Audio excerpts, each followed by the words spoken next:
what the state of matter is that we're talking about, whether we're talking about a solid, a liquid, a gas, a plasma, whatever, everything is made of particles, little tiny, tiny, tiny, tiny pieces that are just way too small to be seen. And sometimes if we're trying to understand particles and how they move and what happens to them and any kind of change that they go through, we have to use models. And in this case, we are trying to understand what happens with gas, specifically air, what happens when air is heated. But it's very difficult to do an experiment where we can actually see air, right? Colorless, very tiny, very, very difficult to see this. So that's why instead of air, we're going to use a marshmallow. Makes perfect sense. Okay, actually, it doesn't really make a lot of sense, but trust me, this will be interesting. So I've got a little tiny Erlenmeyer flask. I'm sticking my marshmallow in the Erlenmeyer flask. Now, the reason I'm standing in front of my microwave is because this is going in the microwave. So I'm still shoving the marshmallow in the Erlenmeyer flask. Now, by the way, the good thing about being an adult is that when you come up with a crazy idea, you don't have to ask your parents for permission to do whatever that crazy idea is. So in this case, I am mom. So I can ask myself, hey, mom, I have a crazy idea. I'm going to put a marshmallow in a tiny thing and then put it in the microwave.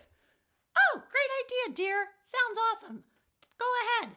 Be sure you clean up the mess. Or wait, no, don't even clean it up. I'll clean it up for you. Wow, thanks, Mom. Remember, I am Mom, so of course I'm going to be the one cleaning up the mess, right? Okay, so here is the little flask. There's the microwave, and I have no idea how long this is going to take, so let's check it out. So I'm going to start at about 30 seconds and add another 30, another 30, and another 30. So I set it for 2 minutes. Let's see what happens.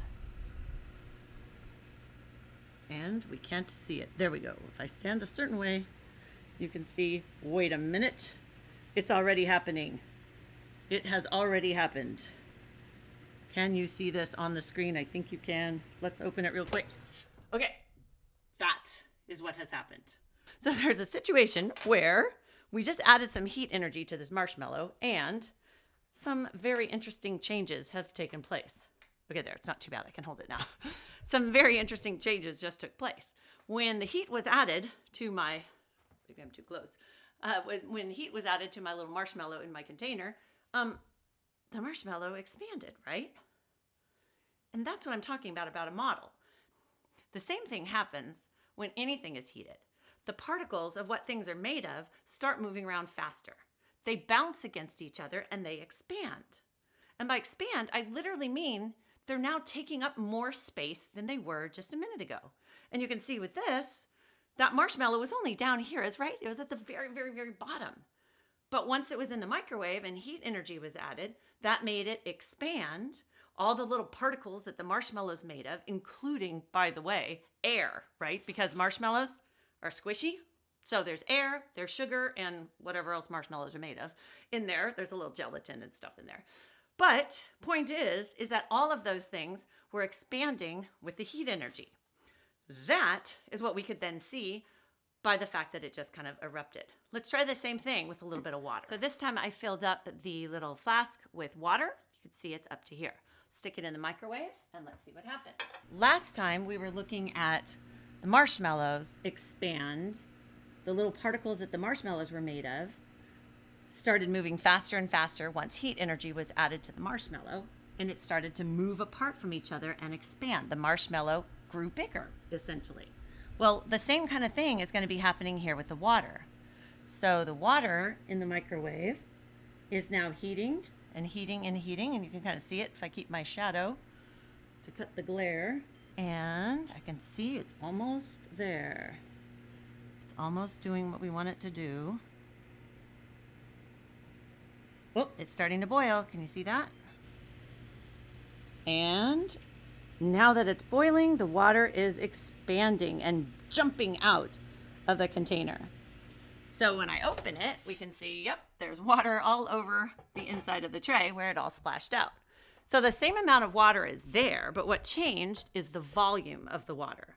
The water molecules bouncing into each other as it heated up, bounced off of each other and literally took up more space. So when something is heated, it expands. The volume that it takes up expands.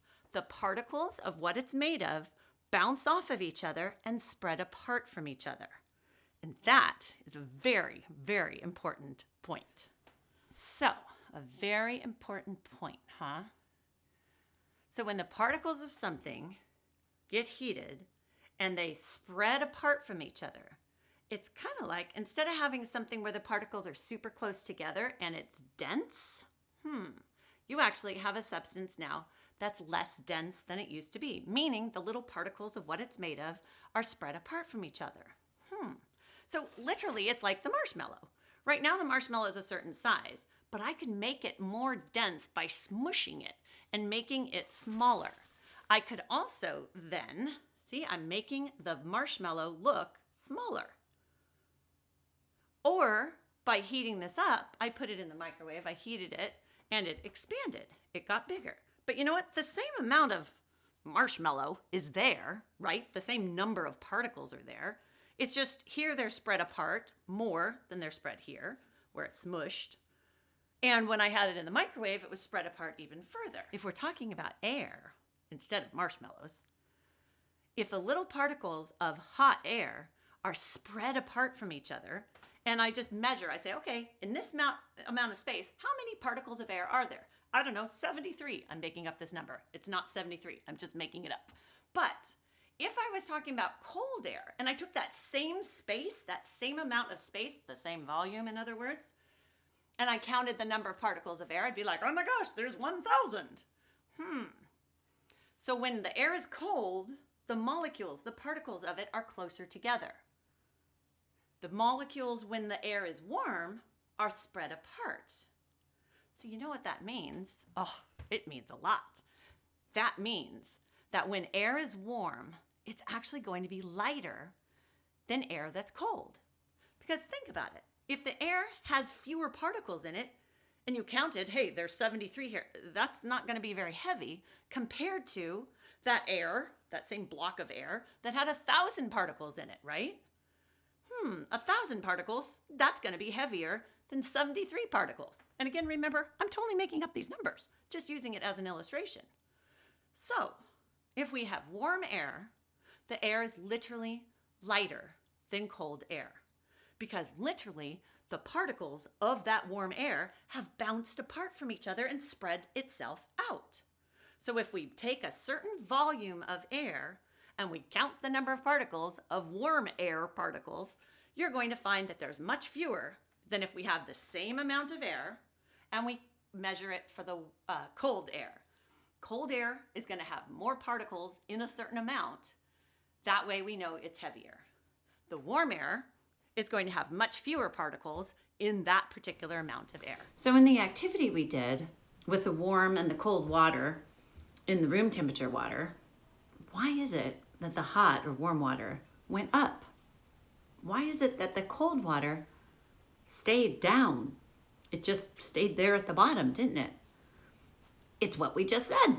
It has to do with this density thing.